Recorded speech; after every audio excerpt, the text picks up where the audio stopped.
What's up, all y'all beautiful people? Welcome to The Get Down.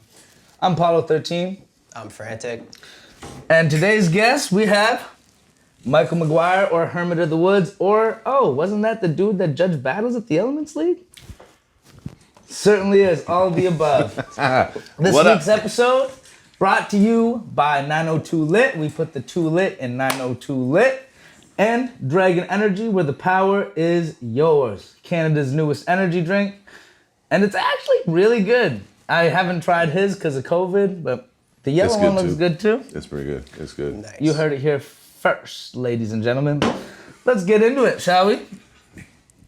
Let's get it on. So, our guest this week, musician, producer, rapper, producer, poet, visual artist, historian. I guess so, yeah. Judge of the Elements League battles.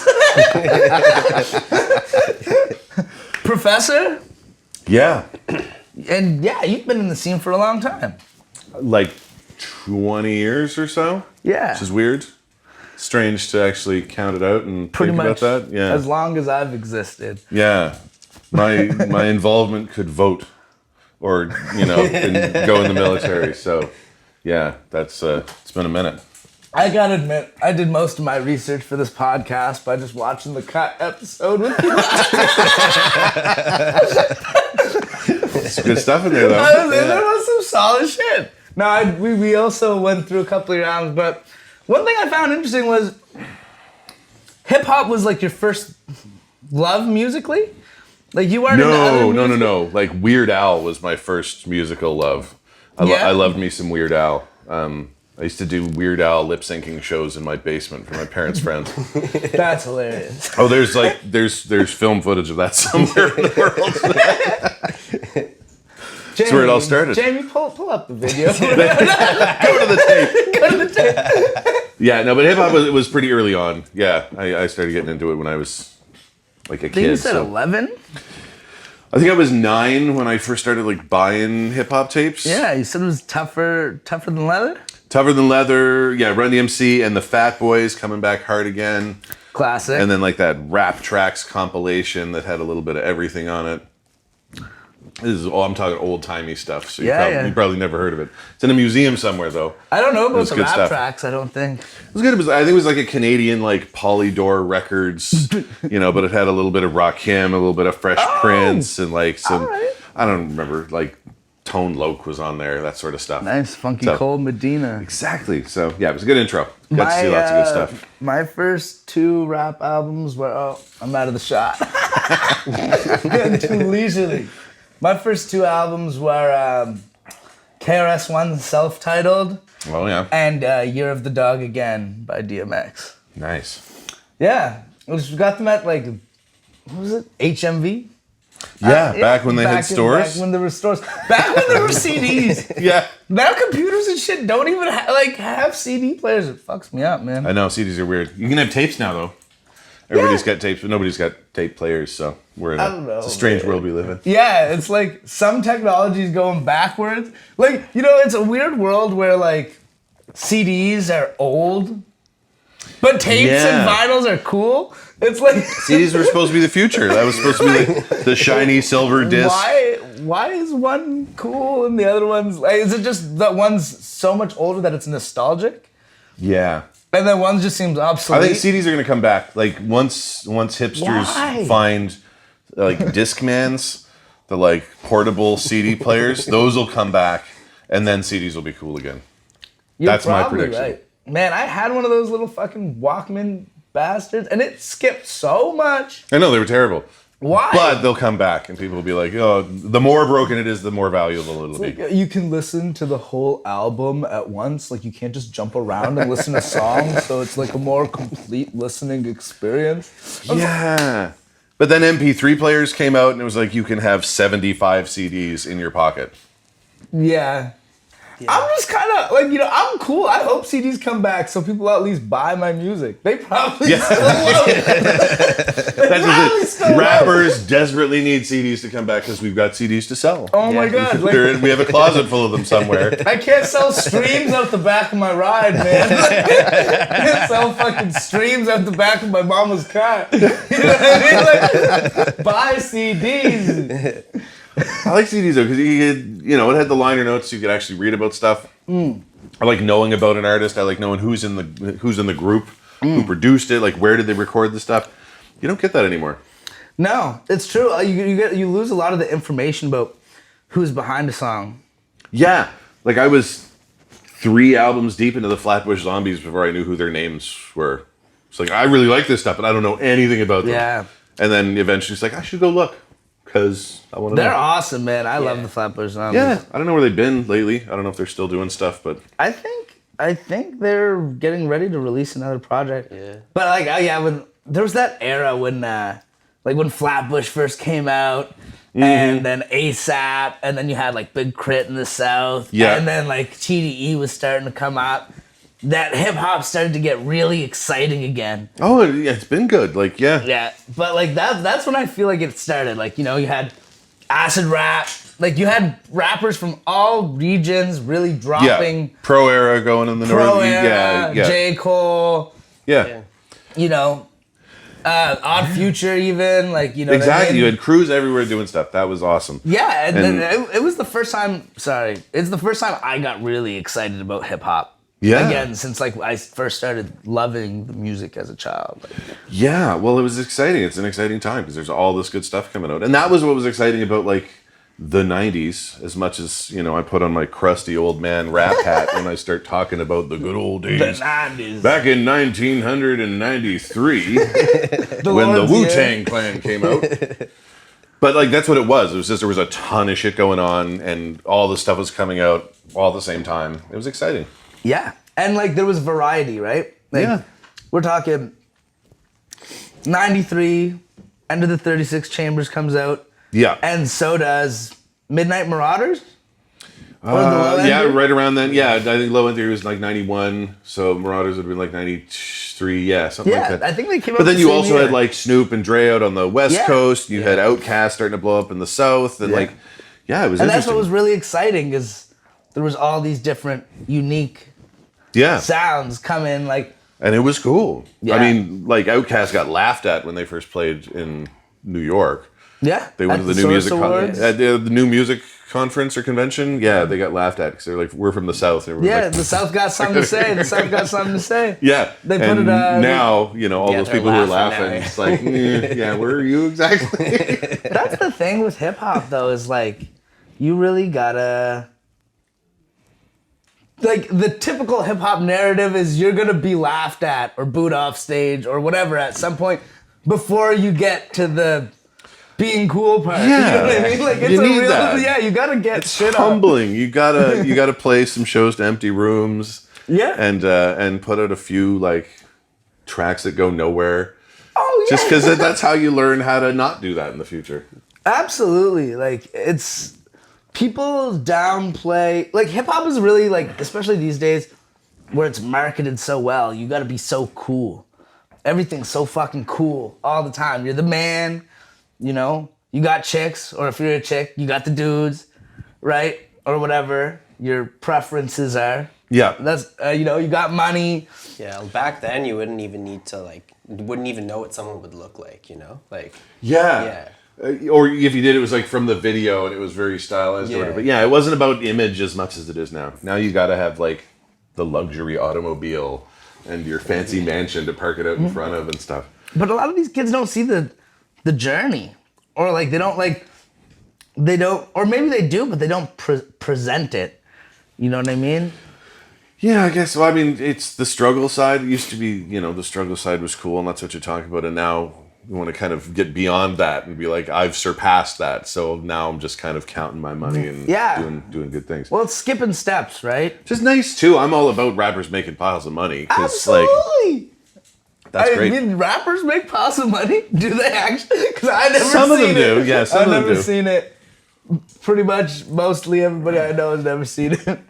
Yeah, it's rare. Well, especially here on the East Coast, like there's not a whole lot of opportunities for that. But there's people who've done it and built a career out of it, and it's always kind of a weird way to do it. But it happens. I have a question. Is like knowing that like actually making it as an artist and solely an artist is a long shot. Mm-hmm. For the vast majority of people, that's just being honest. Kids, if you're watching this, you got to work your fucking ass off to get anywhere. Sorry about the cursing. But it's true. But it is true, right? And what kind of position did that play in moving you more towards like just being a proponent of the culture and like a historian of the culture? Oh, huge. Like you just realized that like chasing rap dreams isn't fully tangible on its own. Well, I mean, it could be with a lot of different decisions, doing things differently. But like, I knew I wanted music and particularly hip hop to be a part of what I do. I'm like, how can I do that? And it's not necessarily going to be through making records. So there's other options. You can, get into radio. You can get into management. You can get into, promoting. You can be a journalist. There's all kinds of ways of doing it. But I'd been doing these workshops and things like that with EMC. And, so the educational aspect of it just kind of happened. Yeah. I never planned to do that. I was a terrible student. Like I was not destined for a career in education by any means. But then I started doing these workshop things, and then it kind of just built into that. Like, there's this thing. People want to know more about it. They need people who know something about it, who can talk about it. So it just there was a gap. And I was like, well, I can try and fill that. Yeah. I'll try and be that guy. Well, there's really nobody that really does quite what you do here. Not here, no. Not to the extent. Like no, there's folks doing it in Montreal and Toronto and out west to some degree, but here definitely not. When I started writing about hip hop history in the Maritimes, nobody was doing it. I think there was maybe one book that ever referenced Nova Scotian hip hop, and they made it up. Like there's a bunch of names. It was like these are all the rappers who are active in Nova Scotia, and half of them nobody's ever heard of. Like I'm convinced they're just like, we don't know. We'll just fill it in. So like there's just this gap, and I'm like, somebody's got to do right by what's going on here, because why not? Especially because there is such a rich history of hip hop. Like in Halifax, like has done a lot of interesting things for hip hop. Like, of course, the Elements League as far as battling, which is the platform that stormed the world. Yeah, started here. Yeah. But so one of the best battle rappers in the world is from here. One of the best DJs in the world is from here. Scratch Bastard. You've got and Joe Rambombe. Yeah, you've got people from here who have gone on to do these incredible things, and people don't always connect those dots and be like, there's something in the water out on the East Coast. Because even Classified, like you had a joint on the NBA 2K soundtrack. Like that's huge. Like if that ever happened, I think I might literally shit myself. Like if I got on a 2K soundtrack, that would be amazing. Like he built a legitimate career, and now like gets to produce who he wants and make his own records, and he tours. When it's not COVID. Like that's huge. That's the dream, right? So it's possible to do, but sometimes you got to find different avenues for it, and I don't know. There's so much that goes on here, but it goes away too. Like, I mean, you probably both know this, but after a while, stuff vanishes. Yeah. And, there's no more copies of that poster, or the CD's out of print, or nobody bought the CDs, as it might be. But but eventually it all goes away, and so somebody's got to kind of step in and speak up about that stuff and save it and keep it around. So I figured it might as well be me, at least to get it started, and then hopefully, hopefully I inspire the youths. You do. All you youths watching. All you youths watching. Save your hip hop ephemera. Seriously. Because it's good stuff. This is an OG. Like, do not fool yourself. Like, you've been... Old goat. Billy Goat with the beard over here. That's right. But So when you were, excuse me, shit. Oh, I'm not supposed to do that either. Diet. You cannot take me anywhere, bro. They immediately regret putting me on this podcast. I can feel it every day when we're shooting. They're just like, man, we should have just got frantic. Fee! Come take over. But like, when you were, like, how hard was it to get ingratiated in the hip hop scene for you? Like when you, like now you're an OG, like you're an old goat. You've been there, you've done it all. It really wasn't hard. I've been thinking about a lot about it lately because I'm doing a PhD right now in hip hop education, and I've convinced them to let me make a rap record as my dissertation. So I'm like, That's awesome. so, and it's all very autobiographical, so it's about my own stuff. But I thought about that, and it really wasn't hard. I moved away for a while, and I came back. I'd been writing songs and making beats and stuff. I literally just sent an email to Joe Run. He was the only person I knew. I didn't know him at all, but I like knew of him. So I was like, "Dear Joe Run, I want to do this stuff. Like, how do I get in?" And he wrote me back. He was like, "Go to the Khyber and get on Hella Famous. You'll be fine." And I did that, and I figured out recently, within 2 weeks of sending him that, I got on stage for the first time. Within 2 weeks of that, I was like on a bill playing a show with some people. So it really wasn't that hard. It was just like, get out and go do it. That's a big thing. Well, it is a big thing. I mean, for somebody, especially who goes by the name of Hermit, like, you know, my antisocial tendencies run pretty high. Yeah. So, but yeah, just getting out and actually doing it that was the biggest hurdle, was just kind of sucking it up and going. But it really wasn't that hard to just go like, "Hey, where do I go?" He said, "Go there." I said, "Okay." Yeah. I did. And then just kind of worked out. Did you get any backlash from the start, or did anybody, you know? Not really. I mean, the first time I ever got on stage was like an open mic, and was it Ghetto Socks and Apt and Litterbug afterwards were like, "Yep, that was dope. Come back to the next one." And I left there feeling like, "Oh, okay, shit, that was great." Well. I went and threw up in a snowbank because I was, nervous. But I was like, that went well. Yeah, You know. Mom's good. So yeah, no, it was. Getting over the anxiety of it. It was the harder part, but getting in was surprisingly easy, given how hard I assumed it would be. Yeah.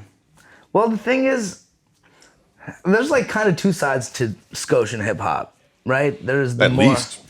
Well, yeah. But I guess like two big divisions would be the street hip hop, right? Mm-hmm. And the more like artistic kind of like indie hip hop. Yeah. Right? You know, you got like the gangsters, and then you got like a more like atmosphere type vibe on the other side. Yeah. Well, I mean, it's a university town. We've got like, Dal and St. Mary's and the Mount. All of our alma maters. But like and NASCAD as well. Like you've got all of these students coming through town. So yeah, we've got like a good, strong, like artsy fartsy rap scene. Not that sounds terrible. I like artsy fartsy. You're a bunch of pansy bitches. Nobody wants to listen to that trash. But it was kind of more, coming from a different place and more abstract. So yeah, there's definitely been a lot of that. But then, you can break that down even further because like Spryfield's got its own thing and Dartmouth's got like 3 or 4 scenes in it. And, Truro, who knew was like the center of the rap universe because everybody who raps apparently has some connection to Truro. And even like Digby. Digby, yeah, like Miracle coming out of Digby, like who saw that coming? Fucking bars and lobster fishing. Shelburne, like J Brew, J Busy. Well, if your name starts with a J, I think you're coming from Shelburne, really. I thought J Brew was from Sackville. Yeah, originally, but he's got some connections way down on the South Shore there too. So facts. I guess in Scotia, everybody's got connections to everywhere. Probably, got connections probably somewhere. Related. Yeah, no, there's lots of folks kind of from all over the place. So, yep, that's kind of a good thing. Yeah, it's just really interesting the way the two scenes meet is like it's really divided in that way. Like, there's a lot of people that won't fuck with each other on any level. Yeah, which is dumb because like you should. Yeah. Like why wouldn't you? Everybody's trying to make hip hop music and be part of the culture, so why would you be like, well, my expression of the culture is different from your expression of the culture, so we'll never work together. Like that doesn't make any sense. Yeah. And that was, I think, something, again, back in the day, we did a lot of that, like there was shows that had Jesse Dangerously playing at it, but like Lil's the General was playing the same show.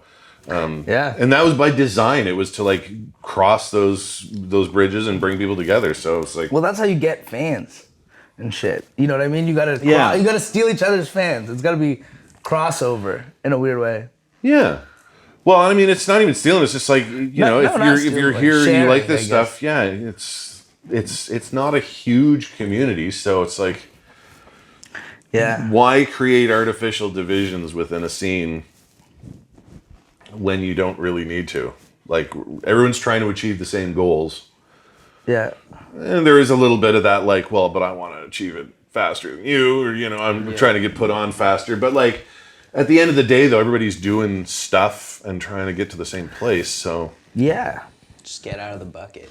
yeah, It's like a crab in a bucket. Yeah. But that's the thing that we do more than anything else is the like, nope, you're still in here with the rest of us. Well, like, it feels how like- dare you try and leave? It feels like Halifax is like, or Nova Scotia. It's just a little pie, but everybody wants a piece. Yeah. Right? And like, it feels like, maybe I'm just biased because I'm a young cat, but it feels like a lot of the old cats have like an old guard that they don't want to let young people come through. Yeah. Well, It feels like people are worried about their position and like, I don't know. I think there's a lot of people, and I'm not trying to put anybody on blast, but there's a lot of people who still feel like they're going to make it, like it's, their turn is next, and if they let the next generation come up, or if they acknowledge the next generation, then that's staring down their own mortality, and so how do you, do I have to give up and hang up my microphone forever if I recognize that there's younger folks doing it, and maybe they're better, or maybe, it's all very threatening, but again, it's that competition sense that, everybody wants to get on and do their thing. But yeah.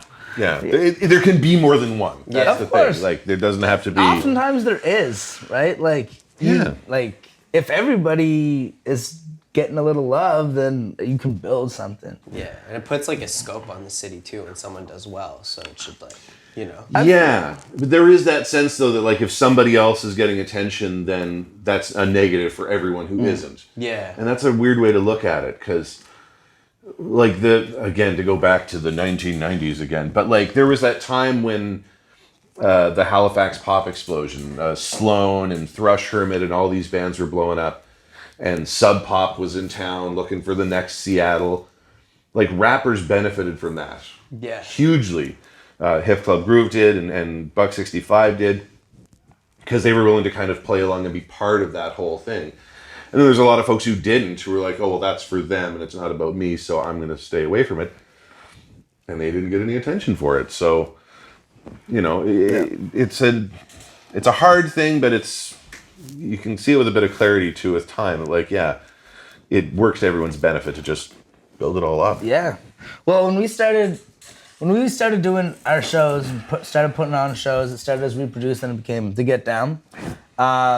They would always be hosted at Men's and Molly's on Godgen Street, which is a gay bar for anybody not from the city, right? And but they would let us have rap shows there. Yeah. There was not many places that would let us have rap shows. Yeah, we especially got on weekends. a lot of no's, like a lot of no's. A lot of no's, right? Just like, turn down. Oh, yeah. And then we got in at Men's and Molly's, right? And they would give us a weekly spot, right? Which is huge, right? That is especially in the city, nothing is going on in terms of hip hop as like a regular place, like a Khyber or like the Library Steps. Well, I was going to say the last kind of manifestation of that, I think, was the Get Down. Like, that was something you could see, and it was regular, and you could go check it out. Exactly, And, you could go see whoever, and like sometimes we even had touring acts. Like we had Lo Pesci play once. We did some cool shit. Got Christine and Coots once too. That was really cool. Yeah. But very cool. I guess what I was saying is there was people that didn't want to play there, and that's none of the people like I just mentioned. Like these are just like Oh yeah. like fucking little shits, that think they're fucking cool, whatever. That didn't want to play there because it was a gay bar, Yeah. right? Even though, not that it matters, the show had nothing to do with like gay issues or whatever. It was a rap show. It was queer friendly, of course. It was the same thing with Reflections, like before Men's and Molly's Reflections of that, they put on a lot of hip hop shows, hosted DJ Olympics, things like that. And I think it was, kind of supporting an already marginalized community, and that, hip hop kind of fell in line with that. But yeah, there's always people like, oh, I'm not going to go. It's going to be weird. It's like, no, it's not. It's a rap show. Like, it's... And our thing was like, okay, you don't want to play here because it's a gay bar? Like, cool. Guess you're not getting any fucking shows. Yeah. Like, from us, like, nobody else is putting on shows. A lot of people were skeptical, thinking they'd get hit on, and then they realized they wouldn't get hit on. Yeah. They just show up, like, not one guy hit on me. Yeah. And he was like worried about it. None of these motherfuckers want to hit on your crusty can't rap ass. Well, yeah. But I mean, even if you're not going to the party, it's nice to be invited. So, like, as you get hit on, what? Oh, you're objectively good looking, and I just want to let you know. That's how dare you? But it was actually really beautiful because, rap is marginalized in a way. And like obviously queer people are marginalized in many ways, but like they're very accepting of us in that space, and like allowed us to be there. And especially whereas like, the queer community and hip hop have had tumultuous relationships in the past, but it worked out where like they would let us do shows there. We ensured everybody was respectful. Mm-hmm. You know what I mean? And it actually turned into like a real beautiful thing, which hopefully is going to come back after this COVID bullshit is over. Yeah. Well, and it should, but because rap's always had a hard time finding venues in this city. Like, there is still that notion that, like, oh, it's a rap show? Like, are we going to get shot at? Yeah. Like, are you going to be selling drugs out of the venue? Like, yeah, but... It's like, no, people are going to perform music, for the entertainment of others. Yeah. But there's always that suspicion of, like, what kind of shady business will go on here if we allow rappers in the door. Do you remember there was a rap show at the Seahorse, okay? And somebody got shot outside on the street for something totally unrelated to the rap show. Yeah. And then they put it on the Seahorse. Oh, yeah. For having a rap show. Because it was like, there was a rap show nearby. So it must have been associated with that. Rap show proxy. Like, yeah, it's just like you're in the same area. Somebody was gunned down downtown. Was there a rap show that night? There was. Send the detectives. Like, yeah, no, hip hop always gets a bad rap like that. They, people are skeptical about putting stuff on and then very quick to shut it down.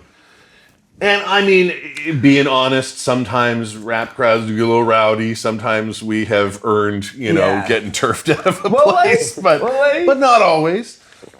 Yeah, it's... There was a point in time where, like, Halifax was really like the Wild West in the East. Like, yeah. And that wasn't really because of hip-hop, per se.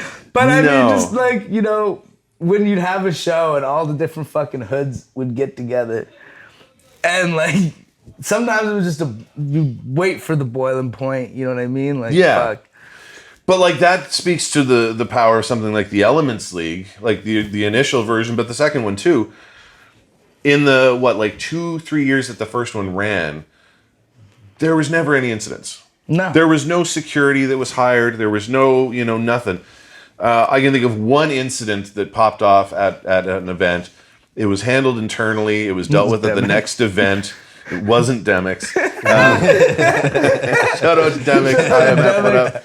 We almost got it got handled and it got dealt with in a very effective way, and like never was there a problem. Like never. Yeah. And even at the outdoor events, cops would roll up because they'd see 100 people standing around 2 folks and be like, clearly somebody's gonna die. Yeah.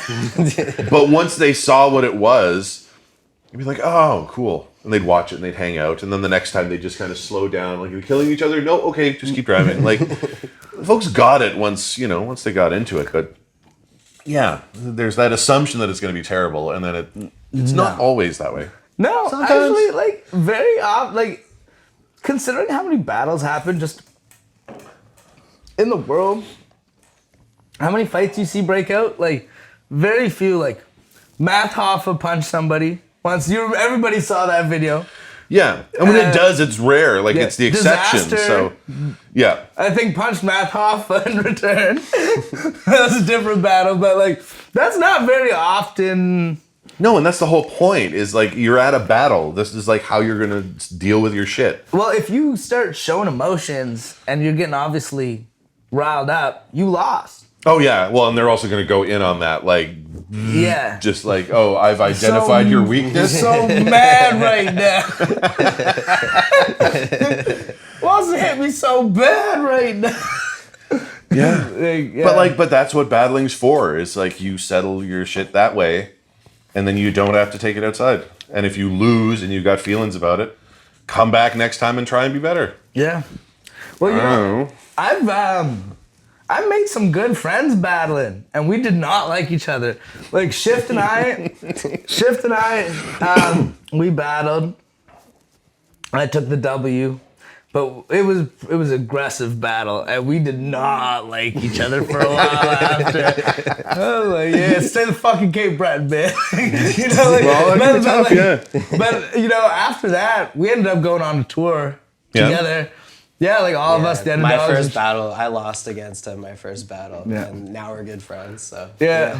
See, that's the thing that like time really has afforded me, is the luxury of realizing that as like the fundamental truth. You get this sense that it's us versus them, and like it's our crew against their crew, and that everything is competition. And then at the end of, you know, X number of years, you realize like these are the people I'm always hanging out with. Yeah. Like they may be my adversaries, but like we go to the same club, we go to the same shows, we hang out at the same spots. And after a while, it's just like a family reunion. It's like, hey, you terrible bastard, what's up? You know? Well, whenever we'd be on tour and shit, we'd realize that we were like all the only people that had each other's back in whatever fucking strange backwater ass fucking town we're at. You know what I mean? Yeah. It's us. It's us. Even though we battle, we don't really like each other, but it's like us against all these crazy motherfuckers that we don't know, right? Well, and that you know, competition kind of goes right out of it. Like, all right, like you got me, right? I got you guys. Like, all right, we're good. Like, it's important. It's like hopscotch every year is like, it's one of my favorite times of year because it's a family reunion. It's like the one time a year where everybody comes out and it's like, I haven't seen you since last year's hopscotch. So you know, and even if they're from different parts of the scene and you don't always get along, it's like, but there they are again, and you know them, and yeah. We're all one big crazy family here on the East Coast. Absolutely.